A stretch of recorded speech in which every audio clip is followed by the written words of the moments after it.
नमस्कार, आप देख रहे हैं पहाड़ टीवी और मैं हूं आपके साथ स्मिता पटवार। चले रुक करेंगे उत्तराखंड की तमाम बड़ी खबरों का, लेकिन उससे पहले एक नजर आज की हेडलाइंस पर। डोईवाला के रिटायर्ड शिक्षक के 5 लाख रुपए पर टप्पेबाज ने किया हाथ साफ, घटना सीसीटीवी कैमरे में हुई कैद। सड़क दुर्घटना में मामा भांजे की मौत, मचा कोहराम। महिला आयोग के अध्यक्ष पहुंची डोईवाला, महिला संवाद और सम्मान कार्यक्रम में लिया भाग। उपजिलाधिकारी चंपावत अनिल कुमार चनियाल के संबंध में जानकारी मिल गई है। जिलाधिकारी से उनकी वार्ता हो गई है। उनका कहना है कि स्वास्थ्य खराबी के कारण स्वास्थ्य उपचार लाभ के लिए आकस्मिक गए हैं।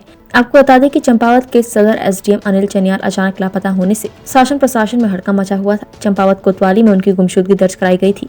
उनके सरकारी निजी वाहन घर में ही खड़े मिले थे। वो सुबह ऑफिस के लिए निकले थे, लेकिन नहीं पहुंचे। उनके काफी लंबे समय तक ऑफिस न पहुंचने और कोई संपर्क न होने पर उनकी गुमशुदगी दर्ज कराई गई थी। वहीं उनकी खोज के लिए पुलिस प्रशासन की 3 टीमें लगी हुई थी। उत्तराखंड विधानसभा चुनाव के दौरान मुस्लिम यूनिवर्सिटी वाले बयान से चर्चाओं में आए अकील अहमद ने ज्ञान व्यापी मस्जिद विवाद को लेकर अपना बयान मीडिया को जारी किया है। आपको बता दें, कल जिला सत्र न्यायालय वाराणसी द्वारा ज्ञान व्यापी मस्जिद विवाद पर मुस्लिम पक्ष की याचिका खारिज करते हुए हिंदू पक्ष की याचिका स्वीकार की है, जिस पर अपनी प्रतिक्रिया देते हुए अकील अहमद ने कहा कि हम देश की न्याय प्रक्रिया का सम्मान करते हैं और जो न्यायालय का फैसला होगा वो सर्वमान्य होगा। देखिए, ज्ञान व्यापी मस्जिद में जो है जो विवाद चल रहा है, उसमें दोनों पक्षों ने याचिका जो है, जो वाराणसी कोर्ट है, जिला कोर्ट, उसमें दोनों ने जो है अपनी सुनवाई के लिए बोला था। तो उसमें जो मुस्लिम पक्ष की याचिका है वो खारिज कर दी कोर्ट ने, और जो हिंदू पक्ष है उसकी स्वीकार कर ली याचिका जो है, और अगली सुनवाई के लिए 22 तारीख जो है दी गई इसमें जो है सुनवाई के लिए जो है। तो मैं इसमें यही कहूँगा कि वैसे कोर्ट का हम सम्मान करते हैं, हमारे जो देश की जो है न्यायालय है उनका सम्मान करते हैं, लेकिन मैं इसमें यही कहूँगा कि यदि कोर्ट जो है दोनों की याचिका अगर स्वीकार करता और उसमें बाद में अपना डिसीजन देता तो ज़्यादा अच्छा होता जो है। उन्होंने बिना जो है उसको सुनाई जो है उसको याचिका को जो है खारिज कर दिया, और ये कहा उसमें जो है कि जो जिसने याचिका डाली तो उसकी जो है याचिका में जो है उसके तथ्यों में है वजन है, दम है, इसलिए जो याचिका उसकी स्वीकार की गई है। तो इसमें मैं यही कहूँगा कि जो अभी हमारे मुस्लिम पक्ष है उसमें ये कहा गया कि हाई कोर्ट में जो है हम जाएंगे, जिला के यहाँ से जो है हमारी याचिका खारिज कर दीजिए, लेकिन इसके लिए जो है हाई कोर्ट में अपील करेंगे और हाई कोर्ट में इसकी सुनवाई होगी। उसके बाद जो है सुप्रीम कोर्ट भी है, लेकिन बस उसमें यही है कि हम सम्मान करते हैं जो है अदालत का, लेकिन अगर दोनों की पक्षों की जो है याचिका कोर्ट स्वीकार करता और बाद में कोर्ट उसका डिसीजन देता, फैसला देता तो ज़्यादा अच्छा। जनपद उधम सिंह नगर में रोड दुर्घटनाओं का ग्राफ दिन प्रतिदिन बढ़ता ही जा रहा है, जिससे आए दिन सड़कें लाल होती जा रही हैं। ताजा मामला बाजपुर का है, जहां तोहारा में राष्ट्रीय राजमार्ग 74 पर बाइक और कार की भिड़ंत हो गई, जिसमें बाइक सवार 5 लोगों में से 2 की मौत हो गई और 3 लोग घायल हो गए। गंभीर रूप से घायल 3 लोगों को उपचार के लिए हायर सेंटर रेफर कर दिया गया है। मामले का एक सीसीटीवी फुटेज भी सामने आया है। आपको बता दें कि केलाखेड़ा निवासी इमरान अपनी बहन रिजवाना और उसके 3 बच्चों को बाइक पर लेकर दोराहा आ रहा था कि दोराहा स्थित राष्ट्रीय राजमार्ग पर कार ने बाइक को जोरदार टक्कर मार दी, जिससे बाइक पर सवार 5 लोग घायल हो गए। वहीं मौके पर मौजूद आसपास के लोगों की मदद से घायलों को उपचार के लिए बाजपुर के सामुदायिक स्वास्थ्य केंद्र में लाया गया, जब चिकित्सकों ने इमरान और 3 वर्ष के मासूम को मृत घोषित कर दिया। देखिए, कल एक व्यक्ति जो है अपनी सिस्टर को उसके 3 बच्चों के साथ छोड़ने के लिए उसके घर जा रहा था। रात को करीब 8:30 बजे के लगभग कहीं बाजपुर की तिराई पर वो किसी वाहन से टकरा गया और जो उसमें मामा और भांजे की जो है उसमें डेथ हो गई। वो तिराहा है, वहाँ पर जो है मैंने इस संबंध में एनएच को भी बता दिया है कि उनमें वहाँ पर जेब्रा क्रॉसिंग, ट्रैफिक की लाइट और जो है एक चेतावनी बोर्ड ऐसे तिराहों पर हर जगह पर जो है लग जाएं, जिससे दुर्घटनाएं बच जाएंगी। मैं लोगों से भी अपील करूँगा कि 2 पहिया वाहन में जो है 2 से अधिक सवारी को न ढोएं और न बैठें उसमें, जो खतरनाक हो सकता है। इस प्रकार की घटनाओं पर रोक लग सकती है उसमें, अगर इस प्रकार से 2 आदमी अगर एक 2 पहिया वाहन में बैठेंगे तो का प्रयोग करें। ये जागरूकता हम कर भी रहे हैं और इनके खिलाफ जो है हम सख्त कार्रवाई भी करेंगे। अब डोईवाला के निजी कंप्यूटर सेंटर में कौशल विकास के तहत संचालित कोर्स का निरीक्षण करने महिला आयोग के अध्यक्ष कुसुम कंडवाल पहुंची। इस अवसर पर महिला संवाद और सम्मान कार्यक्रम में भाग लेकर तमाम सामाजिक क्षेत्र में शानदार वर्क करने वाली महिलाओं और युवतियों को सम्मानित किया गया। आज मैं कहूँ कि महिला सशक्तिकरण की हम बात करते हैं, और जो सरकार की योजनाएं होती हैं, चाहे वो केंद्र सरकार की हो चाहे प्रदेश सरकार की योजनाएं होती हैं, तो वो वास्तव में ज़मीन में पहुंच रही हैं या नहीं पहुंच रही हैं, इसकी मॉनिटरिंग करना हम सबकी जिम्मेदारी बन जाता है। कि सरकार जो योजनाएं महिलाओं, विशेष रूप से महिलाओं के लिए, अब मैं आज देख रही हूँ, मुझे अच्छा भी लगा है कि यहाँ पे अपनी बहनें चाहे सिलाई हो, चाहे फैशन डिजाइनिंग हो, अच्छा काम कर रही हैं, चाहे कंप्यूटर की हो, अच्छा प्रशिक्षण ले रही हैं और आज अपने पैरों पे खड़ी हो जाएंगी। ये समाज के बहुत ज़रूरी है महिला को अपने पैरों पे खड़ा होना।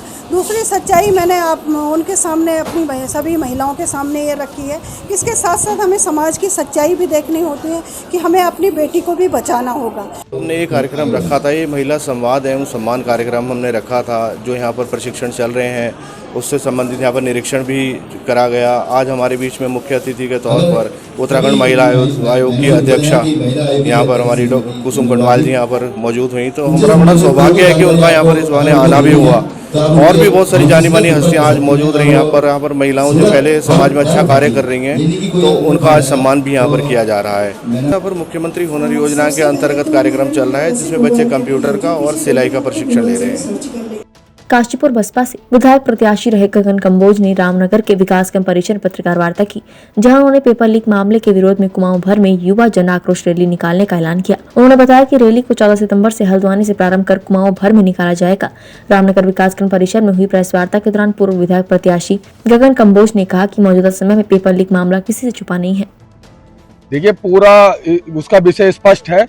पूरे उत्तराखंड में जो भर्ती घोटाले हुए हैं वो किसी से छुपे नहीं है। वीडियो भर्ती ले लो, अब तक यूकेएसएससी की जितनी भर्तियां हुई हैं सब में एक एक करके सबके सामने है, पूरे उत्तराखंड के सामने सारी चीजें हैं, कोई बचा नहीं है। अब तक इतनी गिरफ्तारियां हो चुकी हैं। सीधी सी मांग है यहाँ उत्तराखंड के हर एक परिवार की, हर एक युवा की एक ही मांग है कि इसकी जांच सीबीआई से कराई जाए। वर्तमान में युवा मुख्यमंत्री है, पता नहीं डर किस चीज का है और किसको बचाने की कोशिश वर्तमान के मुख्यमंत्री कर रहे हैं, जो अभी तक इसकी सीबीआई जांच नहीं करा रहे हैं। ये पूरे उत्तराखंड में एक जन आंदोलन के रूप में होगा।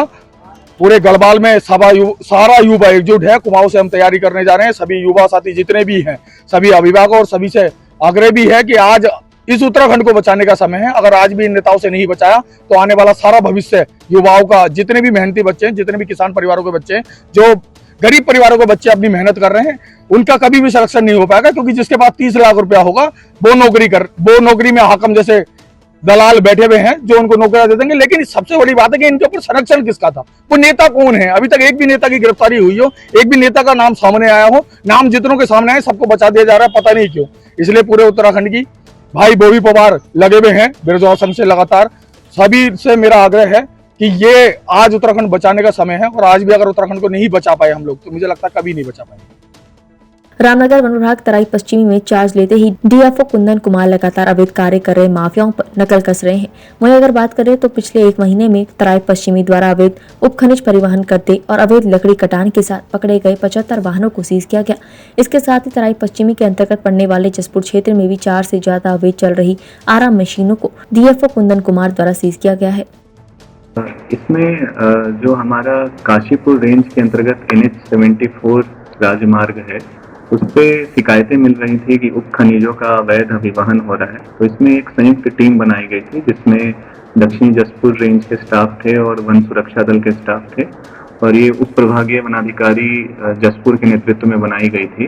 तो इसमें कल रात जो है कई वाहनों की चेकिंग की गई और इसमें कुल 3 वाहने उप खनिज का अवैध अभिवहन करते हुए पकड़े गए हैं। तो इनको जो है नियमानुसार इनको सीज कर दिया गया है और आवश्यक कार्रवाई की जा रही है। इसमें 2 12 टायरा वाहन है और 1 14 टायरा वाहन है, जिसको सीज किया गया है। ताजा मामला जनपद पौड़ी गढ़वाल के लैंसडाउन विधानसभा के ग्राम सभा जखमल्ला का है, जहां पर आरटीआई कार्यकर्ता श्याम प्रसाद खंतवाल द्वारा जल संस्थान के किए गए निर्माण कार्य और मरम्मत कार्य की सूचना अधिकार में सूचना मांगी गई, जिसमें जल संस्थान कोटद्वार द्वारा अपनी सूचना 2021 और 2022 जलमल्ला में देवी आपदा के कारण 2,76,000 से धुरधार जल स्रोत में मरम्मत कार्य किया गया। इस कार्य को आरटीआई कार्यकर्ता के गांव के ही ठेकेदार ने किया। वहीं जल संस्थान की सूचना पर आरटीआई कार्यकर्ता श्याम प्रसाद खंतवाल ग्राम जखमल्ला में किसी प्रकार की कोई भी दैवीय आपदा को सिरे से खारिज करते हैं। आपदा कोई नहीं आई है गांव के अंदर। आपदा तो आती तो सभी पता लग जाता है। आमतौर पर आपदाएं क्या होती है, बरसात का पूरा पानी कहीं एक साथ गिर जाता है, पानी बादल फटना, वो आपदा हो गई, या जमीन खिसक गई। तो आपदा यहाँ कोई नहीं आई, जाख में कोई आपदा नहीं आई है। पेयजल योजना पे कोई कार्य हो? जाख में तो कोई काम नहीं हुआ। काम हुआ है घुरदार और चिड़बो जो पॉइंट है जहाँ से पानी आता है वहाँ से हुआ, बाकी यहाँ कोई काम नहीं हुआ। रहे कि आप वहाँ स्रोत पे जाइए, है ना, पहले काम देखिए वहाँ पे कि हुआ कि नहीं हुआ, कि क्या हुआ क्या नहीं हुआ, है ना। अब काम मैंने खुद करा रखा है कि अपनी मतलब ग्राम सभा का काम है, मैंने कहा हम खुद करेंगे भाई। हमने जो हमारे भाई हैं प्रकाश बौठियाल हैं कि मैंने कहा भाई काम हम खुद कराएंगे, कुछ खुद मतलब हमारे गांव वाले करेंगे, है ना। काम क्या था वो? क्या काम था वो? काम यही था, वहाँ पर हमने चेम्बर था, वहाँ साइड दीवार थी, कच्ची दीवार थी, उसमें पाइप बदले हमने 20-25 पाइप मतलब, है ना, पाइप चेंज करवाए। चेंज। नाम क्या है उसका? ये मतलब घोड़दार तोक है। ये कहाँ जाता है? ये पानी जाता है मंजुला, मलदार, मल्ला जाग, तल्ला जाग, और ये असंकेत स्कूल में, चपड़ा कोट। श्याम प्रसाद खंतवाल या तो अनाड़ी है, या तो समझना नहीं चाहता है बात को, या वो जानबूझ के अनाड़ी बन रहा है। ये पैसा जो आ रखा है ये गुरुद्वार योजना मजोला के नाम से है। ये योजना आज से नहीं, करीब इसको 50 साल बने हो गए। हमारे विभाग से कुछ ये आए थे, इसको भी दिल्ली से बुलाया गया था, तो इसको ये कहा गया कि भाई आपको स्रोत देखना है, काम देखना, आप काम देखिए। इसने कहा मुझे स्रोत से कोई लेना देना नहीं है, ये स्रोत पे जाने के लिए तैयार नहीं हुआ। तो फिर जब मैंने 10-20 जितने भी हमारे गांव में पानी जाता, जितने गांव में इन योजनाओं को पानी जाता है, उन गांव के मैंने 2-2, 3-3 आदमी बुला रखे थे कि भाई आप बताओ इसको कि काम हुआ कि नहीं हुआ। तो ये उल्टा इल्ज़ाम उन पे लगाने लगा कि प्रकाश बौठाल ने मुझे मारने के लिए ला रखे थे। कि खंतवाल एक शब्द और कह रहा है कि अगर प्रकाश बौठाल और कर्मचारी मेरे घर में आते तो बात बन जाती। मतलब उसका सारा सरासर इशारा क्या था भाई, वो साहब लिख रहा है मेरे पास, इसके वर्ड्स हैं कि प्रकाश बौठाल और कर्मचारी मेरे घर में आते तो बात बन जाती। ये आदमी, इसके अंदर मेरी राजनीतिक रंजिश है। ये विगत पूर्व जो है जब पिछले बार से चुनाव हुए थे, मैं इससे पहले प्रधान रह चुका हूँ, बीडीसी मेंबर रह चुका हूँ, तो तब से इसकी मेरी राजनीतिक रंजिश है। गोविंद वल्लभ पंत इंजीनियरिंग संस्थान घुड़दौड़ी जनपद पौड़ी के तत्कालीन कार्यवाहक कुल सचिव डॉक्टर संजीव नथानी ने कोतवाली पौड़ी में प्रथम सूचना रिपोर्ट दर्ज कराई थी कि संदीप कुमार ने साल 2018-2019 में हुई शिक्षकों और कुल सचिव पदों पर नियुक्ति साक्षात्कार प्रक्रिया के सरकारी महत्वपूर्ण दस्तावेज गायब कर दिए थे। प्रथम सूचना रिपोर्ट के आधार पर कोतवाली पौड़ी में मुकदमा पंजीकृत किया गया था, जिस संबंध में शासन स्तर से उच्च स्तरीय SIT जाँच के आदेश पारित किए गए थे, जिसके क्रम में SSP पौड़ी यशवंत सिंह चौहान की अध्यक्षता में जनपद स्तर पर SIT गठित की गयी। वहीं CO पौड़ी प्रेमलाल टमटा ने बताया कि SIT द्वारा लगातार संस्थान के विभिन्न दस्तावेजों की जांच और संस्थान के विभिन्न अधिकारियों और कर्मचारियों के बयान अंकित किए गए। SIT द्वारा अभियुक्त संदीप कुमार के विरुद्ध शिक्षकों और कुल सचिव पदों पर नियुक्ति साक्षात्कार प्रक्रिया के सरकारी महत्वपूर्ण दस्तावेज गायब करने के प्रमाण उपलब्ध होने के आधार पर पुलिस द्वारा संदीप को देहरादून क्षेत्र से गिरफ्तार किया गया है, जिसे न्यायालय के समक्ष पेश करने के बाद जेल भेज दिया गया है। ये मुकदमा अपराध संख्या 44/21 दिनांक 30/10/2021 को 409-407 में थाना पौड़ी पर दर्ज हुआ था और इनके खिलाफ घुड़दौड़ी से शिकायत थी कि ये भ्रष्टाचार में लिप्त हैं। तो उस पर तमाम दस्तावेजों को खंगाला गया, जिनसे कुछ इनसे दस्तावेज मांगे गए थे। इन्होंने वो दस्तावेज जो है प्रस्तुत नहीं किए हैं, जिस पर आज जिसके संबंध में श्रीमान DGP महोदय ने एक SIT गठित की थी। उसके बाद SIT ने पूरी कार्रवाई करने के बाद जो है आज इनके निवास देहरादून से गिरफ्तार कर लिया है। जनपद उधम सिंह नगर के काशीपुर में वन विभाग और खनन वाहन स्वामियों में चेकिंग के दौरान धक्का मुक्की देखने को मिली, जिसकी वीडियो भी सोशल मीडिया पर वायरल हो रही है। वन विभाग की टीम काशीपुर की 4 लेन पर चेकिंग करने पहुंची थी। प्राइवेट वाहन से बिना वर्दी के वन विभाग के कर्मचारी खनन की गाड़ी को रोक रहे थे, जिससे वाहन स्वामी बौखला उठे और वन विभाग की टीम और खनन वाहन स्वामी के बीच गर्मागर्मी होने लगी। वन विभाग की टीम के साथ वाहन स्वामी धक्का मुक्की करने लगे, जिसका वीडियो भी सोशल मीडिया पर वायरल हो रहा है।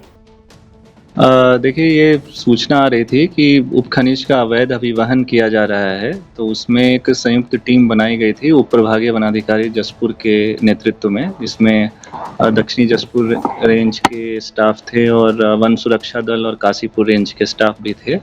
इनके द्वारा कल कुल 3 वाहनों को उप खनिज का अवैध अभिवहन करते हुए पकड़ा गया है और वहाँ मौके पे कुछ अज्ञात लोग थे जिनके द्वारा इस तरह से कुछ बहसबाजी हो रही थी।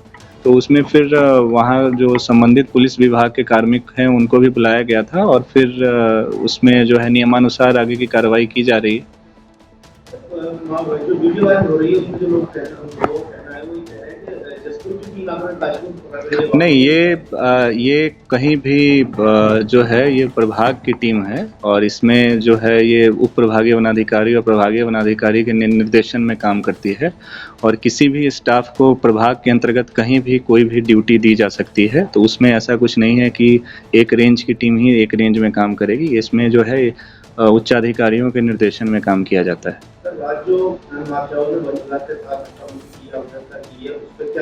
इसमें जांच हो रही है, इसमें पुलिस विभाग को भी लिखा जाएगा और कई लोग जो है ऐसा भी संज्ञान में आया है कि कई लोग जो है संगठित रूप से इसमें व्हाट्सएप ग्रुप के माध्यम से जो है हम जो वन विभाग के कार्मिकों की जो गतिविधि होती है, मूवमेंट होती है, उसकी सूचना देते हैं, उनको स्टॉक करते हैं, उनका पीछा करते हैं। तो ये भी जो है जो अपराध की श्रेणी में आता है, तो इसके लिए भी जो है लिखा जा रहा है। कई ऐसे ये भी संज्ञान में है कि कई इस तरह के व्हाट्सएप ग्रुप संचालित हो रहे हैं जिसमें लोग इस तरह का काम कर रहे हैं। तो इसमें पुलिस विभाग को लिखा जा रहा है कि इनको चिन्हित किया जाए और इसमें जो है नियमानुसार उनके विरुद्ध अपराध पंजीकृत किया जाए। उत्तराखंड की तमाम बड़ी खबरों में फिलहाल इतना ही। बाकी खबरों के लिए देखते रहिए पहाड़ टीवी। नमस्कार।